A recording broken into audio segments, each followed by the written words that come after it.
नमस्कार मंडळी, welcome back to my YouTube channel. सध्या आपण ऐकतोय द.मा. मिरासदारांच्या माझ्या बापाची पेंड या कथासंग्रहातील काही निवडक कथा. याच्या आधी आपण 2 कथा वाचलेल्या आहेत, माझ्या बापाची पेंड आणि कळस. या जर तुम्ही ऐकल्या नसतील तर त्या प्लीज नक्की ऐका. आणि आपली आजची कथा आहे माझी पहिली चोरी. अत्यंत मस्त कडक खुसखुशीत अशी ही गोष्ट आहे, तर ऐकूयात माझी पहिली चोरी. आता मी अट्टल चोर झालो आहे. लोकांची घरे फोडणे, तिजोऱ्या उकळणे, दरोडा पाडणे या गोष्टी मी विलक्षण सफाईने करतो. पण एकेकाळी मी चोर नव्हतो, बिलकुल नव्हतो. तुमच्यासारखाच एक प्रतिष्ठित आणि सभ्य गृहस्थ होतो.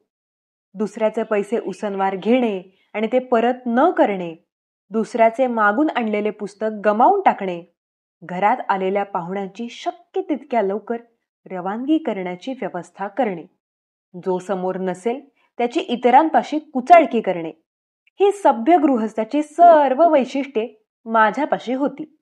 थोडक्यात सांगायचे म्हणजे मी एक अत्यंत अब्रूदार आणि सज्जन गृहस्थ होतो. मग मी चोर कसा झालो, तीच हकीकत मी आता सांगणार आहे. त्या दिवशी रात्री जेवण करून आम्ही झोपून गेलो तेव्हा सगळे ठीकठाक होते. पण दुसऱ्या दिवशी सकाळी जागा झालो तेव्हा मात्र सगळे बिघडले होते. आमच्या माडीवरची भिंत कुणीतरी फोडली होती आणि वरच्या ट्रंका पेट्या विस्कटून टाकल्या होत्या. एकूण आपल्या घरी चोरी झाली आहे ही गोष्ट माझ्या ध्यानी आली. मग मी इतर 4 शहाणी माणसे अशा वेळी करतात तीच गोष्ट केली. ट्रंका धुंडाळल्या, कपाटे शोधली, गाठोडी उचकटली आणि आपले गेले तरी काय याचा हिशेब केला. शेवटी ध्यानात आले की घरातले सगळे सोने नाणे, चांदीची भांडी आणि ठेवणीचे कपडे बेपत्ता आहेत. म्हणजे आपल्याला सुमारे 2000चा तरी टोला बसलेला आहे. दिवसभर कष्ट करून जे काही मिळवले आणि साठवले ते एका रात्रीत शिताफीने नाहीसे झाले. ते बघून मला भ्रमिष्ठासारखे झाले आणि त्या भरात मी एक वेड्यासारखी गोष्ट केली. तरा बाहेर जाऊन मी पोलिसात वर्दी दिली. त्यामुळे 2-4 पोलीस, फौजदार इत्यादी मंडळी तास 1.5 तासाच्या आत माझ्या घरी जमली.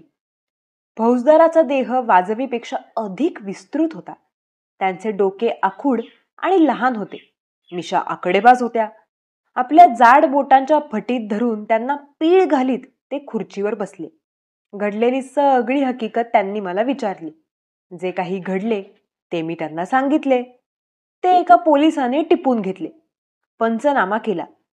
भिंतीला पडलेल्या भोकाचे निरीक्षण केले. नंतर माझी लेखी तक्रार लिहून घेण्यात आली. त्या कागदावर मी सही केली. मग चौकशीचे काम सुरू झाले. बैलाची शेपटी पिरगळावी त्याप्रमाणे आपल्या मिशा पिरगाळीत फौजदारांनी विचारले, अशी कशी काय झाली चोरी? हे मला कळले असते तर चोरी होण्याचा संभव फार थोडा होता. पण दुर्दैवाने चोरी झाली होती आणि ती कशी झाली याचे मला बिलकुल ज्ञान नव्हते. मी फौजदार साहेबांना तसे सांगितले तेव्हा त्यांनी गंभीर चेहरा केला. हेच चुकतं तुम्हा लोकांचं. ते म्हणाले, पोलिसांना कशी खडानखडा माहिती सांगितली पाहिजे. अहो, पण ती सांगायची कशी? कशी म्हणजे घडाघडा बोलायचं. आपण झोपलो केव्हा, चोर आले केव्हा, त्यांनी भिंत पाडली केव्हा, ते परत गेले केव्हा, हे सगळं कसं व्यवस्थिशीर सांगता आलं पाहिजे. आणि माहित नसेल तर मग काय रडावं आम्ही? तपास कसा करायचा? अशानं प्रकरण फाईल होईल. हे त्यांचं म्हणणं खरंच होतं. त्यांना जर चोरांच्या हालचालींची माहिती दिली नाही तर त्यांनी तरी काय करावे? चोरी कशी शोधून काढावी ना? वास्तविक घरमालकांची आणि पोलिसांची ही अडचण चोरानेच ध्यानी घ्यायला हवी होती. त्याने आपण होऊन ही सर्व माहिती आधी म्हणा मागाहून म्हणा कळवली तर काय मोठे बिघडेल. पण नाही ना, त्यांना एवढी माणुसकी असल्यावर मग काय पाहिजे होते अजून? असे काहीतरी उद्वेगाचे विचार माझ्या मनात आले आणि मी गप्प बसलो.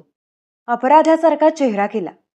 मग फौजदारांनी थोडा वेळ विचारमग्न चेहरा केला आणि पुढे विचारले, बर, तुमचा संशय बिवशय कुणावर? संशय घेण्यासारखे मला तरी कुणी आठवत नव्हते, म्हणून मी मान हलवली. नाही बुवा.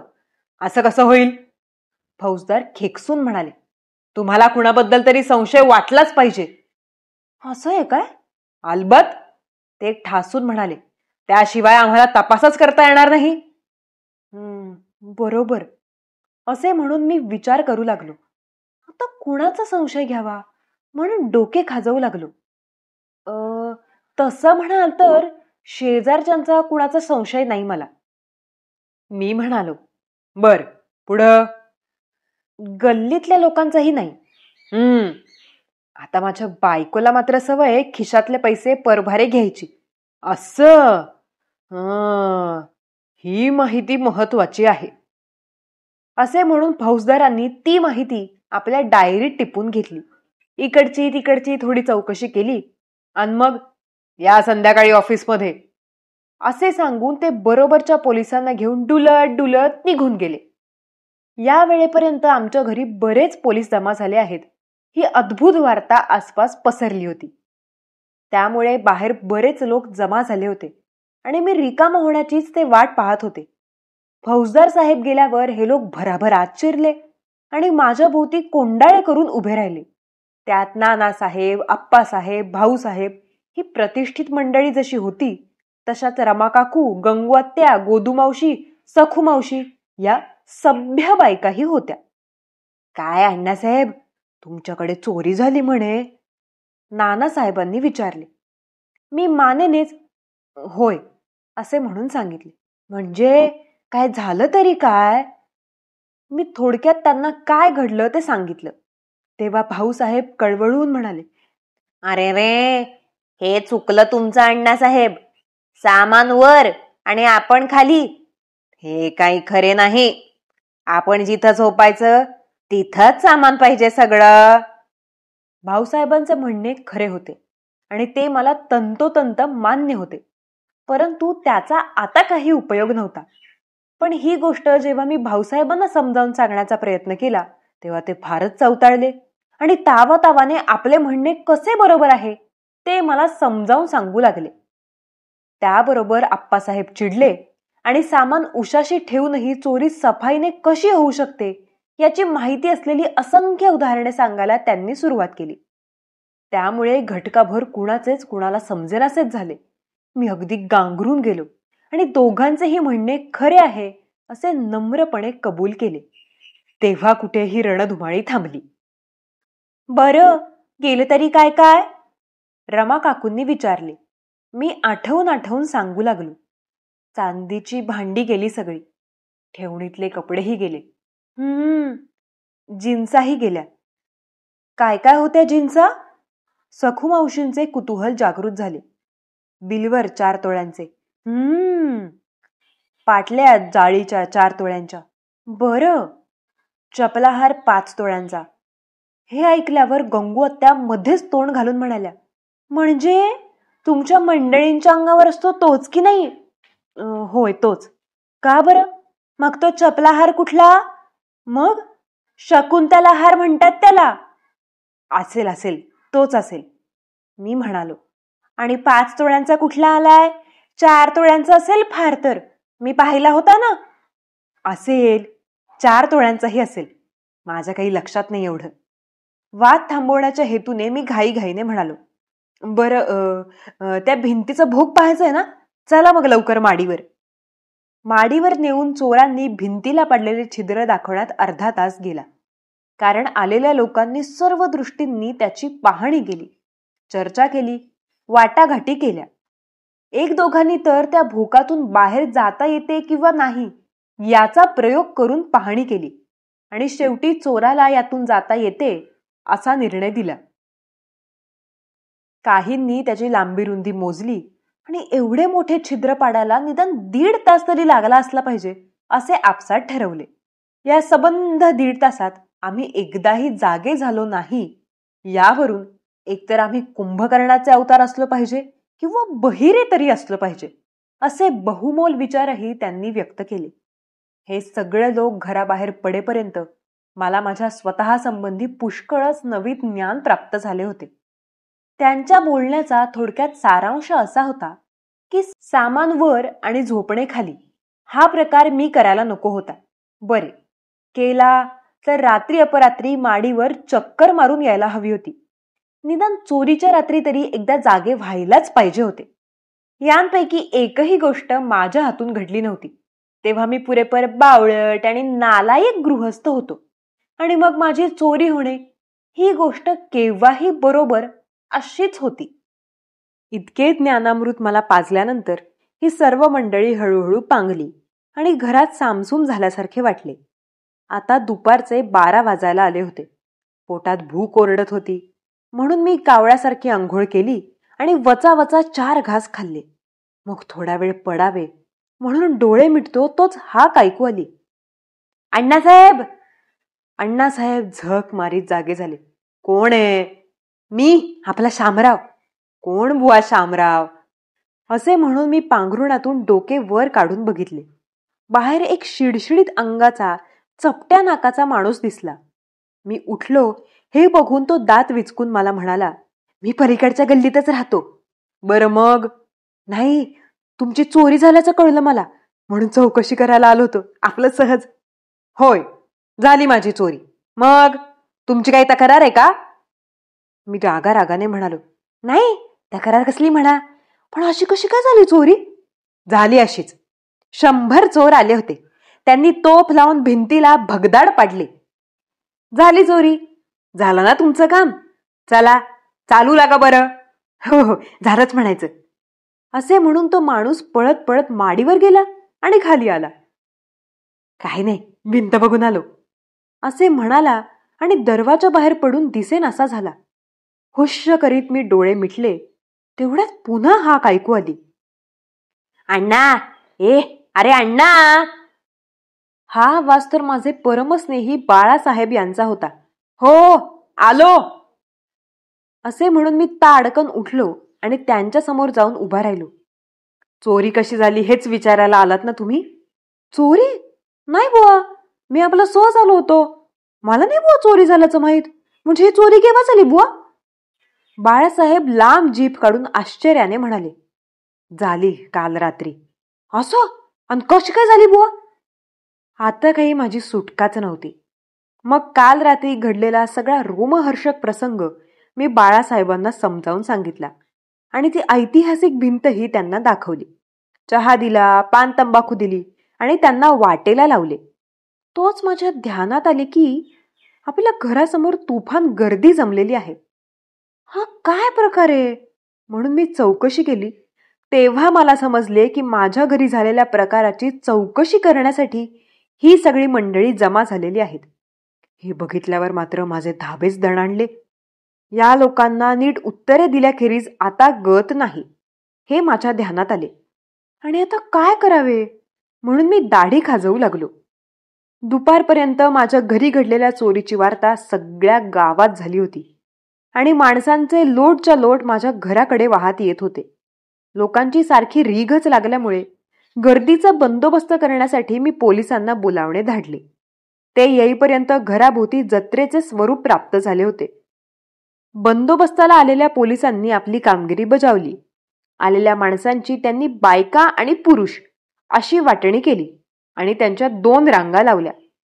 पुरुषांच्या रांगेला मी आणि बायकांच्या रांगेला माझी बायको. या क्रमाने आम्ही भेटू लागलो. सगळी हकीकत सांगू लागलो. माडीवर भिंतीपाशी माझ्या मुलाला मुद्दाम उभे गेले होते. चोराची हकीकत सांगून संपली की माणसे तशीच रांगेने माडीवर न्यायची आणि त्यांना भिंत दाखवायची. तिच्या छिद्रातून त्यांना आरपार फिरवून आणायचे आणि मग पुन्हा रस्त्यावर नीट सोडायचे. अशी सुसत्रबद्ध योजना आखली. सगळा कार्यक्रम आटोपून काही माणसे माझ्या बैठकीत येऊन बसू लागल्यामुळे त्यांच्या चहा फराळाची व्यवस्था करणे मला भागच पडले. करणारी अशी घरात बायको एकटीच. तिला एकटीला सगळे सांभाळणे जमेना म्हणून मला निराळा आचारीच त्यासाठी नेमावा लागला. रात्री 12 वाजेपर्यंत जागत बसून देखील रस्त्यावरची गर्दी हटेनाशी झाल्यामुळे मी सगळ्यांना दुसऱ्या दिवशी सकाळी यायला सांगितले आणि दार लावून घेतले. बंदोबस्ताला आलेल्या पोलिसांना दुसऱ्या दिवशी सकाळी लगेच रांग लावायच्या कामाला लागायचे होते. त्यामुळे रात्रीपुरते परत जाणे त्यांना प्रशस्त वाटेना. म्हणून ते दोघेही माझ्याच घरी जेवले आणि झोपी गेले. रात्री ज्यांचा नंबर हुकला होता ते लोक घरी गेलेच नाहीत. सकाळी तरी आपला नंबर लवकर लागावा म्हणून ते रस्त्यावरच ओळीने पथाऱ्या टाकून झोपले. त्यामुळे पहाटे उठून ताबडतोब मला त्यांच्या प्रातःविधीची, तोंड धुण्याची आणि चहा पाण्याची सोय करावी लागली. मग पुढे 2 दिवस अखंडपणे हा कार्यक्रम चालू राहिला. तिसऱ्या दिवशी बोलून बोलून माझे तोंड दुखू लागले. पुढे पुढे तर मला बोलताही येईना. घसा बसला.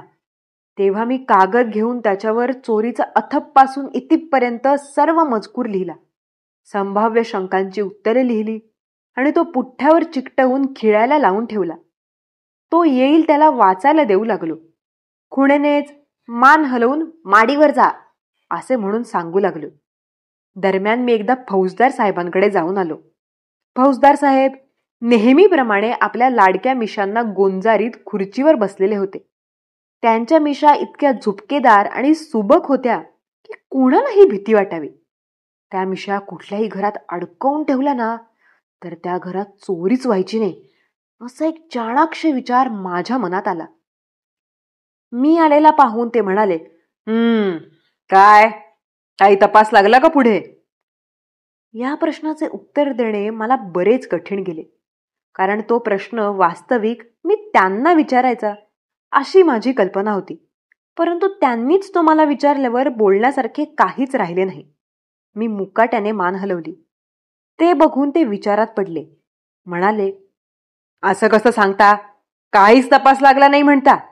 अहो मग आम्ही तरी काय करावं? हे त्यांचे म्हणणे खरे होते. तक्रार करणाऱ्या माणसाने स्वतःच तपास करणे आवश्यक होते. तिथे पोलिसांचं काय काम ना? गुन्हेगाराला शिक्षा करणे एवढे फार तर ते करतील. उठल्या सुटल्या प्रत्येकाच्या कामात पोलीस लक्ष घालू लागले म्हणजे आटोपलेच बुवा. म्हणजे हा त्यांना रोजचा उद्योगच होऊन बसेल. सरकारी माणसांनी असे निष्कारण भुंगे पाठीमागे लावून घ्यायचे म्हणजे त्यांचे काम कसे चालणार ना? या विचाराने मी म्हणालो, साहेब माझं चुकलंच ते.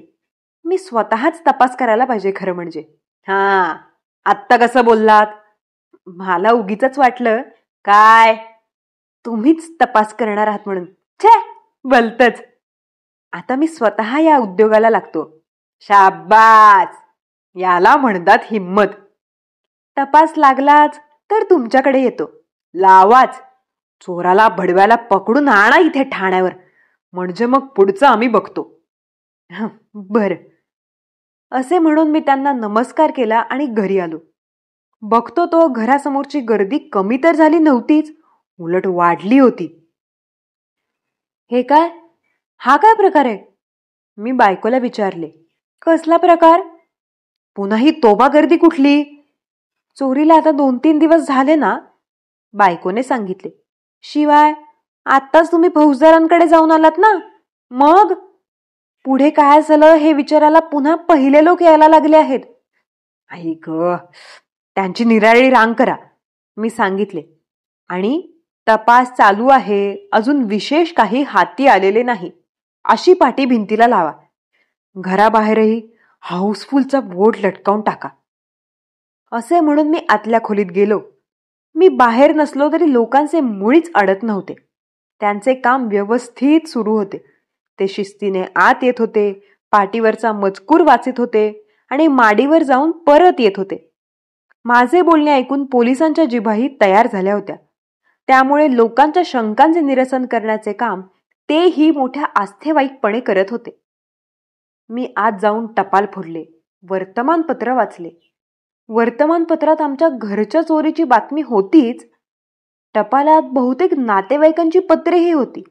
सगळ्या पत्रांतून तुमच्या घरी चोरी झाल्याचे वर्तमानपत्रातून वाचले अशी सुरुवात होती आणि समक्ष येत आहोत, काळजी करू नये असा मजकूरही होता.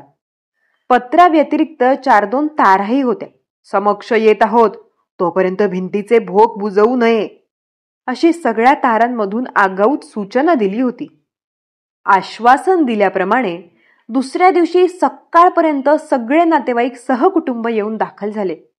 चुलत भाऊ, चुलत चुलत भाऊ, मावस भाऊ, आत्ते भाऊ, मामे भाऊ, मावस आत्ते भाऊ, आत्ते मावस भाऊ, आई वडील, सासू सासरे, मेहुणे, मेहुण्या, साडू इत्यादी सारे जवळचे नातेवाईक तर आलेच, पण आणखी त्यांचेही नातेवाईक माझ्या समाचारासाठी आले. त्यामुळे माझ्या घराला एखाद्या लग्न घराचे स्वरूप आले. मी भेटल्यावर प्रत्येकाने काळजीच्या स्वरात विचारले, काही विशेष गेलं नाही ना? नाही, काही विशेष नाही, मी शांतपणे सांगितलं. फक्त सोनं नाणं, चांदीची भांडी आणि ठेवणीतले कपडे. मग हरकत नाही, पण फार मारहाण तर झाली नाही ना? नाही, फारशी नाही. तरी पण किती? 100-150 चोर आले होते. प्रत्येकाने माझा गालगुच्चा घेतला आणि माझ्या बायकोच्या डोक्यावर एक एक टपली मारली. बस इतकंच, जास्त नाही. एवढा प्रेमळ परिसंवाद झाल्यावर पाहुणे मंडळी हिंडायला बाहेर पडली आणि मी त्यांच्या जेवणाची व्यवस्था करण्यात गुंतलो. नाही म्हटले तरी 50-500 मंडळी आलेली होती. त्यामुळे घरात गर्दी वाटतच होती. आणायचे खर्च होतोच आहे, तर या गडबडीत पोराची मुंज उरकून घ्यावी असा एक धूर्तपणाचा विचार माझ्या मनात आला. पण मी तो बोलून दाखवल्यावर सगळ्यांनीच त्याला मोडता घातला. हा दुःखाचा प्रसंग आहे, आम्ही तुमचे सांत्वन करण्यासाठी आलो आहोत. अशा वेळी मुंजीसारखी मंगल गोष्ट नको, असे म्हणून सर्वांनी तो विचार हाणून पाडला. पण माझे सांत्वन करण्यासाठी आलेली ही मंडळी 8 दिवस झाले तरी हलेनात. हे पाहून मात्र मला खरोखरच सांत्वनाची गरज वाटू लागली. माझ्या डोळ्यांचे पाणी खळेना. 8 दिवसांतच मला 400-500 रुपये खर्च आला. ही मंडळी आणखी 8 दिवस राहतील तर खर्चाचा आकडा चोरीच्या आकड्यापेक्षा डौलदार दिसू लागेल, अशी धास्ती मला वाटू लागली. उसनवार करण्यासाठी घराबाहेर पडल्याबरोबर लोक मला गराडा घालतील. पुढे काय झाले असा प्रश्न अत्यंत आपुलकीने विचारू लागतील याचीही मला खात्री होती. आणि मग 4-2 तास तरी सुटका नव्हती. अजून आमच्या घरासमोरची गर्दी ही फारशी हटलेली नव्हती. लोक येत जात होतेच आणि माडीवर येण्या जाण्याने माडीचा जिना पडायच्या बेतात आला होता. अशा स्थितीत काय करावे या विचाराने मला रात्रंदिवस घेरले. 24 तास मी विचार करू लागलो. काळजीने अगदी सुकू लागलो. आपले उद्ध्वस्त झालेले शांत खाजगी जीवन पुन्हा आपल्याला केव्हा मिळेल याची चिंता करू लागलो. दिवसामागून दिवस चालले, पण मला काही उपाय सुचेना. अखेर एके दिवशी एक धाडसी विचार माझ्या डोक्यात आला. या कटकटीतून सुटण्याचा तोच एक मार्ग मला दिसू लागला. खूप विचार केला आणि तो मार्ग मला दिसू लागला. एका अपरात्री मी हळूच उठलो, हातात कुदळ घेतली, शेजाऱ्याच्या भिंतीला प्रचंड भगदाड पाडले आणि मग मी त्या घरात बेरडपणाने घुसून चोरी केली. मग मात्र आमच्याकडचे पाहुणे हलले. आमच्या दाराशी लागलेली लोकांची रांग शेजारच्या घरी लागली. माझे घर पूर्ववत शांत झाले, निर्मळ झाले. ही होती माझ्या आयुष्यातली पहिली चोरी. ही होती आपली आजची कथा, माझी पहिली चोरी. यामध्ये जितकं उपहासात्मकरित्या त्या परिस्थितीचं, वातावरणाचं जे वर्णन केलेलं आहे ना, ते मला फार आवडतं. ही माझी सगळ्यात आवडत्या गोष्टींपैकी एक गोष्ट आहे. मी आशा करते की तुम्हाला ही कथा आवडली असेलच, त्यासोबतच माझं वाचनही आवडलं असेल. तर असेच सगळे व्हिडिओज नक्की पाहत राहा, गोष्टी ऐकत राहा आणि भेटूयात लवकरच पुढच्या व्हिडिओमध्ये. थँक्यू.